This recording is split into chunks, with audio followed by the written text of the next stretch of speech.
pedidos, hoje vamos falar de uma grande mulher da nossa história. Ela foi uma grande astrofísica, então ela era química e física. Ela nasceu em 1867 em Varsóvia, lá na Polônia. Ela, aos 24 anos, fugiu com a mãe dela para que ela pudesse estudar de forma clandestina dentro das universidades de Paris. E ela tinha um sonho dentro dela de fazer algo a mais do que aquilo que ela foi programada para ser. Dentro de casa, com aquela rotina que as pessoas tinham impostas, né, por uma sociedade naquela época. Então ela gostaria de fazer mais do que foi a sua proposta. Engraçado que o marido dela também era um físico, é o Henry. E então o que acontece? Ela, de certa forma, queria também acompanhar ele ali naquele crescimento. Foi uma coisa assim de que ela somou conhecimentos para o mundo e ali também ao lado do seu marido. Através dela conseguir os seus diplomas, as suas formações, em 1903 ela ganhou o primeiro prêmio Nobel de Física. A grande descoberta que ela alcançou foi a teoria da radioatividade. Então a técnica dela era isolar os isótopos e a descoberta do rádio e do polônio veio auxiliar de forma a tratar a neoplasia. Então ela usava os isótopos negativos radioativos. O que ela descobriu, na verdade, é o que nós temos até hoje, graças a ela. Claro que com avanços da medicina, então foram mudando a forma e com novas descobertas, que seria a quimioterapia. Olha que mulher maravilhosa! E em seguida o que aconteceu? Veio o Prêmio Nobel de Química. Ela conquistou também a medalha John Scott e a medalha de Matela. E olha só, tornando-se assim a primeira professora da Universidade de Paris. Falando assim, parece que tudo foi um sonho, né? Mas, veja, ela foi muito à frente do tempo dela, para que conquistasse as coisas meio que fosse na marra. Porque quando ela subia para dar aula, os homens diziam que ela tinha que sair dali, porque ali não era um lugar destinado às mulheres. Então, muito tempo, houve toda uma luta para que ela conseguisse provar a sua teoria, porque ela era mulher. Ela veio com o propósito de Maria Padilha, veio na vibração das Padilhas das Almas. Com certeza ela carregava uma hospedeira, né? Porque imaginem vocês, sem internet, sem computador, que hoje facilita a vida da gente, sem um celular à mão, né? 3 vidrinhos ali, descobrir. Imagina a reação da radioatividade? E realmente ela era muito inteligente. E muitas pessoas se limitam por pensamentos contrários, tão menores do que o que ela passou. Mas intrinsecamente ela sabia para que veio. E ela lutou por isso até o fim. E ela não parou por aí. Ela criou também o raio-x móvel, porque como ela tinha descoberto a reação da radioatividade, então ela trabalhava em hospitais de campanha durante a Primeira Guerra Mundial. Então ela auxiliou muito na Primeira Guerra, porque então provavelmente aquilo deveria ser uma caixa enorme, onde deveria ter um caminhão para transporte, e assim ela ia de hospital em hospital de campanha. Nunca deixou que a dúvida ou a estagnação entrasse à frente do que ela se propôs e veio nessa vida para fazer. Conquistar grandes direitos, o direito da mulher estar numa universidade. Veja, ela ia escondida clandestinamente e tornou-se a primeira professora. Então as mulheres tiveram direitos de estar ali, lugares assim que foram renegados muito tempo, lugares onde só eram ocupados por homens. Então existia a imposição da sociedade, a imposição do catolicismo. Era um tempo onde as ideias não podiam ser expressadas livremente como é hoje. Até esse direito ela conquistou, precisando até, se fosse, dar a própria vida. E foi realmente isso que aconteceu. Em 1934, ela morreu em um sanatório na França, porque ela foi naturalizada francesa, mas nunca esqueceu as raízes dela, por isso se chama polônio, que ela descobriu.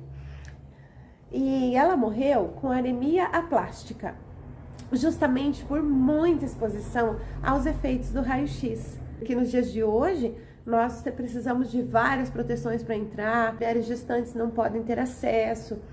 Então veja a força que é.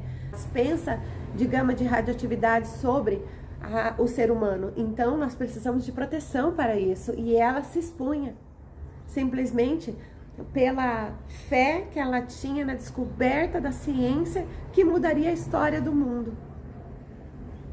Uma mulher grandiosa, maravilhosa, como eu disse para vocês, veio na vibração de Maria Padilha das Almas e conseguiu conquistar esse espaço que tanto ela lutou. Veja, ela vem de uma família que tinha 5 prêmios Nobel já, entende? E somente quem tinham ganhado eram os homens. E vem ela aí colocando 2, né? E um foi ao lado do marido dela. Interessante que as linhagens de Padilhas das Almas tem essa conexão com a radioatividade desde muito antes, quando houve toda aquela guerra e que ela destruiu o mundo, né? Uma das buscas dela sempre foi a radioatividade. Na verdade, se vocês entenderem que o plutônio, né, juntado a uma colocação específica de um mineral, ele faria a bomba nuclear mais aterrorizante que a Terra conheceu.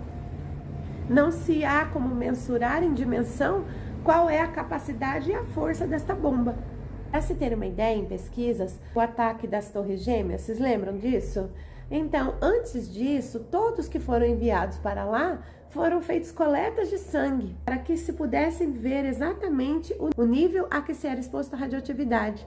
Essa região de qual eles vieram tem uma força radioativa muito grande. As forças radioativas são encontradas em vulcões, mas também em lugares desertos. Ela vem com essa força aí do césio. Veja, e a gente tem aí informação também, né, de grandes aí passagens da história, de que realmente o césio fez muito estrago em muito lugar, né? É o caso de Chernobyl. Até hoje os netos dos netos já nascem com problemas cancerígenos, tal qual é a invasão do césio. Então, digamos, para que se entenda, o césio com a adição do mineral formaria o plutônio. E a essência disso vem na radioatividade. E esse plutônio, então, que alcançaria, somado a esse mineral, é essa bomba nuclear aí que falei para vocês. Veja que interessante. Mas há uma história de que, estou falando de muitos anos atrás, então o povo cigano era um povo viajante, como eram esses mascates que falam. Então eles levavam em suas carroças coisas, também levavam mercadorias, levavam minerais, terra em terra, para que fosse feito as trocas, porque não eram compra e venda naquela época, eram trocas. Assim, eles tiveram esse domínio e esse poder de evitar toda essa destruição, aí se escondendo o minério, esse mineral específico que eu falo, em vários lugares.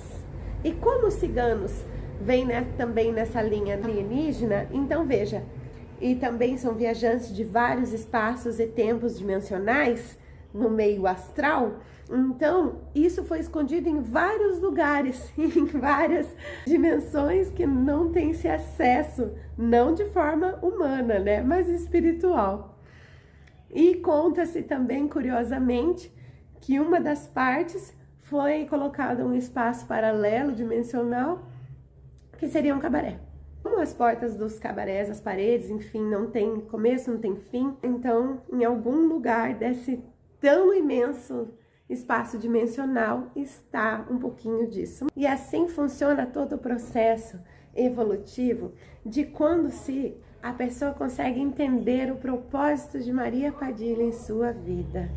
Padilha veio para empoderar as mulheres, Padilha veio para que nós conseguíssemos simplesmente o direito de ir e vir.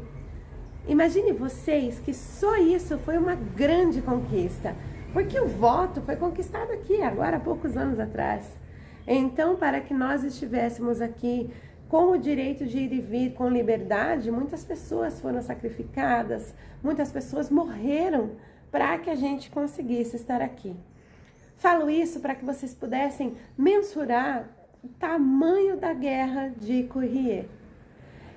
Ela, para que conseguisse ter uma lei reconhecida dentro da química física, ou seja, não se satisfez só com um, mas teve que ser nos dois, né? assim, até conquistar o prêmio Nobel, é uma caminhada muito grande. E assim, são os processos que nós temos que passar, porque nós não viemos nesse mundo a passeio, e nem só para fazer o que é bom ou fácil para nós.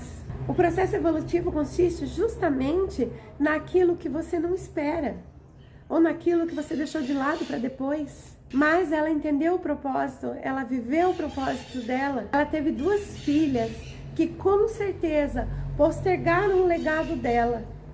Tanto que em Paris existe um centro de estudos da medicina e ciência que leva o nome dela, para os avanços da parte de neoplasia principalmente, que são essas grandes descobertas que movimentam o mundo.